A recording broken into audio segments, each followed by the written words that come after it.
Ashamaar kafuun daawwattoota keenya nageenyi keenya lafa jirtanitti isin qabu jennaa oduu isin dhageessisna.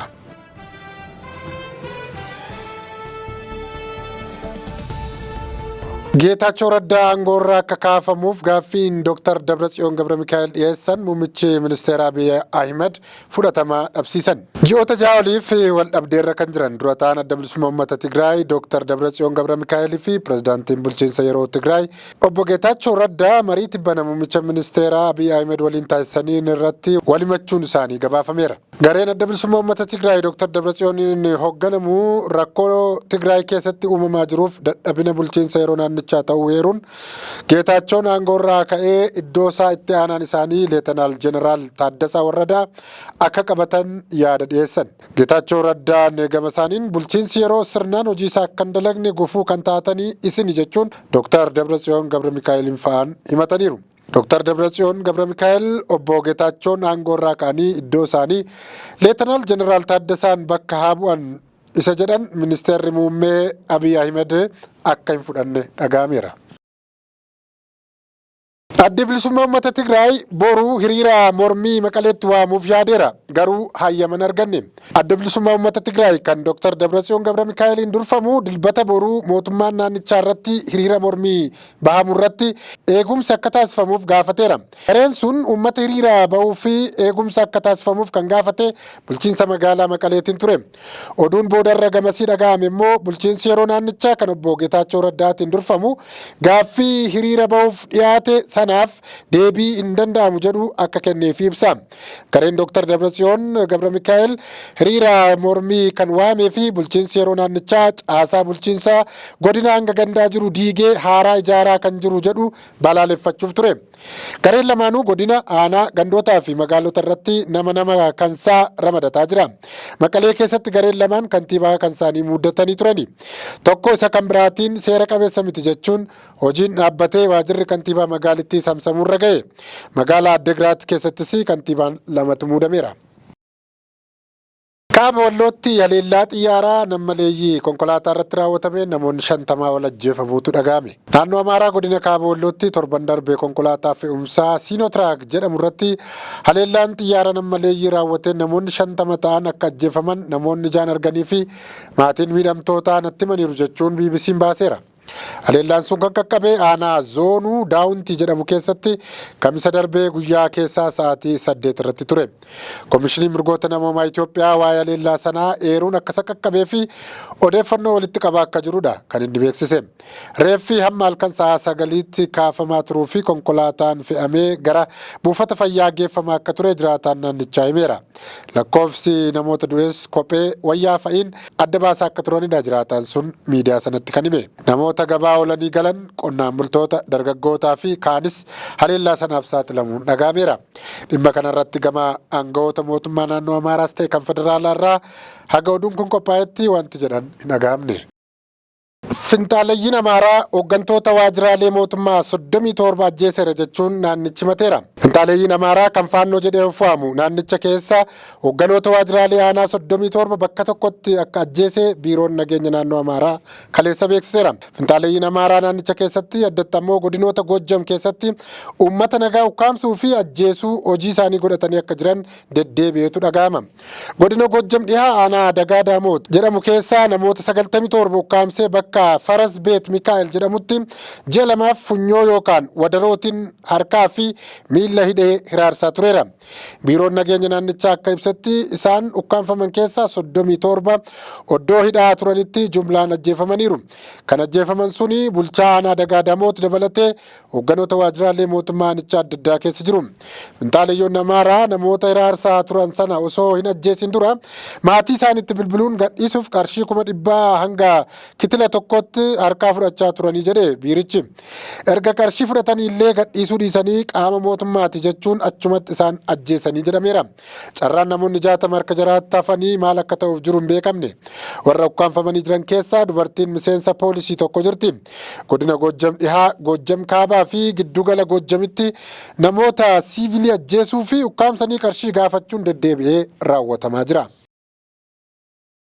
Soomaaliyaan Juublaand keessatti loltoonni Itoophiyaa humnaan qubsiifamaa jiru jechuun himatte. Soomaaliyaan naannoo Juubalaand tibbana mootummaa federaalaa waliin hariiroo qabdu adda kutuu beeksiste keessatti loltoota Itoophiyaa badiin himatteetti. Ministeerri odeeffannoo aadaa fi turizimii Soomaaliyaa ibsa baaseen loltoonni Itoophiyaa naannoo Juubalaand keessatti gosoota walitti buusuuf sosocho'aa jiru jechuun himateera. Mootummaan Soomaaliyaa Itoophiyaan tokkummaa fi walabummaa kiyya sarbuun naannoo Juubalaand naannoo Geedo jedhamu keessatti walitti bu'iinsa gosaa kakaasuuf sochiitti jirti jechuun komateera.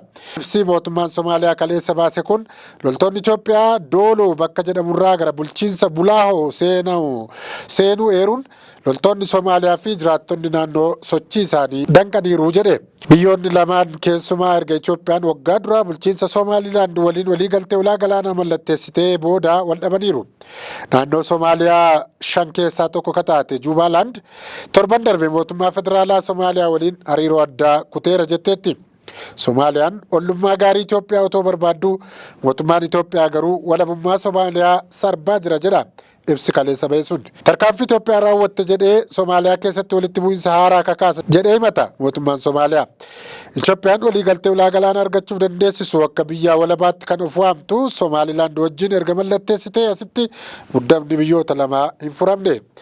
Dhimma loltoonni Soomaaliyaa kutaa naannoo Juubalaand bakka Dooloo seenanii rakkoo uumaniiru jedhu irratti gama mootummaa Itoophiyaatiin aangawoonni qophaa'etti wanti jedhame hin jiru. Tarkiyyee Iraanii fi Raashiyaan dhimma Sooriyaa irratti Doohaatti mari'achuuf akka jiran dhaga'ame. Waraanni biyya keessaa Sooriyaa waggaa 13 booda finciltoonni dirree waraanaa irratti injifannoo gurguddaa galmeessuun sirna Bashaar al-Asaad irratti kasaaraa guddaa geessisaniiru. Finciltoonni kunneen erga humna Bashaar al-Asaad injifatanii booda magaalaa lama Aleppoo fi Hamaa to'ataniiru. Ministeeronni haajaa alaa Turkiyyee, Iraanii fi Raashiyaa har'a Doohaatti wal arguun dhimma finciltoota Sooriyaa saffisaan injifannoo argataa jiran irratti mari'achuuf akka jiran Rooyitersitu gabaase. Finciltoonni suni waggoota hedduudhaaf kutaa kaaba dhiyaa biyyattii keessatti hidda gadi fageeffatanii kan turan yoo ta'u, garee Hayaat Xaahir al-Shambaa jedhamuun kan durfaman torban darbe magaalaa Aleppoo Sooriyaa to'achuun gara kibbaatti gara magaalaa Hamaatti dhiibaa turaniiru. Guyyaa kaleessaa oduun dhaga'ame immoo magaalaa guddoo fi murteessituu taate Hamaan to'ataniiru. Oduma kanaan Raashiyaanis lammiilee ishee hatattamaan Sooriyaatti akka ba'an ibsiteetti. Imbaasiin Raashiyaa Sooriyaa keessa jiru lammiileen Raashiyaa Sooriyaa jiran akka hatattamaan ba'aniif waamicha godheera.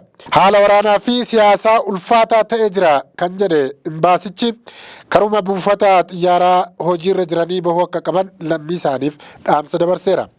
Mooskoon deeggartuu cimtuu pirezidaantii Bashaar al-Asaad yogguu taatu amma garuu deeggarsa hidhattoota irratti olaantummaa isaaf kennu dhiyeessaaf hin jirtu. Torban darbe qofaa magaalaa Idlib iddoowwan hidhattoonni qabatan keessatti haleellaa qilleensa irraa gaggeessuun akka isaan lammiileen Raashiyaa Damaasqootti hin deemne taasiseera.